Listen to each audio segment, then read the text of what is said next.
Hi there, I'm Michelle with Mom's Honest Truth, and today I wanted to go over with you some of the curriculum that I'm using for my almost 5-year-old. Now, this curriculum that I'm using, I started introducing to him when he was about 3.5 years old, and I was also using it for a 3-year-old that I provided in-home childcare for and homeschooling.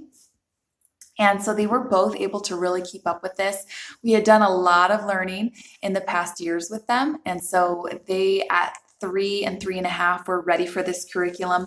It's recommended for age 4, so you'll have to kind of just use your discretion, but it's pre-K curriculum. And this curriculum is the Sing, Spell, Read, and Write curriculum. And it comes with this box when you purchase it. It comes with a stack of all of the worksheets that you'll need that go along with the curriculum, and it's pretty user-friendly. I would definitely recommend it. It has 2 main parts. The first main part they call Readiness Lane, and you're going over colors and shapes, visual discrimination, opposites, directional concepts, classification, sequencing, seasons, rhyming, all that kind of stuff. And then once they finish that first part, they go on to Alphabet Lane. And that's when they're looking at all of the letters of the alphabet and all of the letter sounds. So for the first school year, for my son and his buddy, we did the first part, Readiness Lane. And then this year we started Alphabet Lane, and we are working our way through that pretty quickly. I do like to supplement this curriculum. And by the way, I will leave a link below for this curriculum. I purchased mine off of Christian Books. In addition to that, I like to supplement the curriculum. The Bob books are great, those different sets. They have some sets that start with sight words and then really basic reading, and they just continue to go on and on. Those are great. Also, workbooks. This jumbo workbook we got from Walmart has been awesome. Each time my son is learning about a new letter and its sounds and all of the different words that make that sound, then he comes over to his jumbo workbook and he starts writing those letters. There's also a lot of math practice. Throughout Alphabet Lane, you'll see these little math houses, these musical math houses. So periodically, you kind of pause with the alphabet and you explore some math concepts. So this jumbo workbook has been great because he's been able to cut and paste and practice his numbers. As he gets better with writing, we're going to come back and work on writing the numbers, the words, doing more of that. But it's been a great way for him to practice his skills and build confidence in the stuff that's easy for him and slowly work towards achieving the things that have been a little bit more difficult. So this says ages 3 to 4, but there's a lot of writing in this one.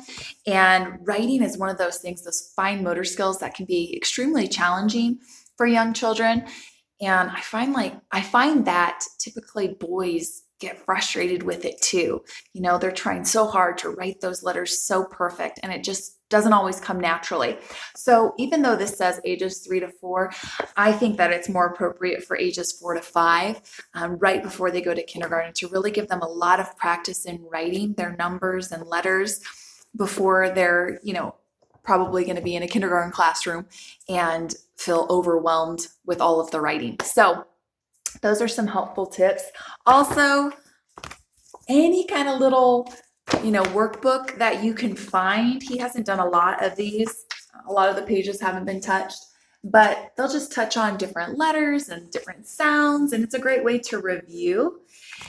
So any of these little things that you can pick up, whether it's the dollar spot or, you go to Dollar Tree, whatever kind of workbooks can be great as well, just to kind of get them to practice more and to explore some of these new concepts. Let's see. In addition to that, we also do sight words. So I have a whole stack of sight words and we just run through them. So we'll work on like 8 sight words at a time. We'll work on those for the course of a few weeks or so, and I'll just drill him with the sight words, and they're in flashcard form. And so sight words are great. If you're not familiar with sight words are those words that we see often, and they're not always decodable. So if you see the word the, you can't sound out the word the. If a kid was to sound out the word the, they wouldn't end up with the. T, eh, t, eh, t, eh. They're never going to get the. So sight words are those words that need to be memorized, either because they're not decodable, you can't sound them out and know what the word is, or we just see them so often that kids need to just be able to recognize those and know what the words are. So if it's the word cat, yes, they can sit there and sound out the word cat, k-at, k-at, but they should be able to see words like cat and dog and mom and dad and just be able to say those words, so that as they're learning to read and they're working through books, they're not getting stuck on every single word and trying to sound those words out, which again, they may or may not be successful with. So sight words are also a great thing to practice. Flashcards with letters and numbers, uppercase letters, lowercase letters. You can have your child say the letter, and then once they're good at saying all of the letters, uppercase and lowercase, out of order, of course, then you can ask them to say the sound. So sometimes I'll put a bunch of flashcard letters all around the house, and my almost 5-year-old, he has to go around, find all the letters, and then he'll pick up a letter, and if he finds a letter T, he'll go T, and he'll find the letter U and go And so it's a fun little way to practice sounds, and it makes it a little bit more interesting for him. He gets to get up and move. Another thing that you can do is go online, and for your state, which a lot of us have the same standards now, you can go and you can see the grade level expectation for preschool or whatever grade level it is you're looking at, and see if your child is meeting those expectations. See if you think that they're where they need to be in order to meet those goals and those expectations. Also, what I did is I printed up the preschool expectations, and then I printed up the kinder expectations for my state, for the state of Colorado, so that I can see, okay, what do they expect him to know now and be able to do? And what are they going to expect him to be able to do once he's in kindergarten? Because I don't want to, prevent him from moving at his own pace. I don't want to say, okay, you've met the standards, you're good, you're prepared for kindergarten. No, we're just going to go on into the next grade level and prepare him for those expectations and those standards.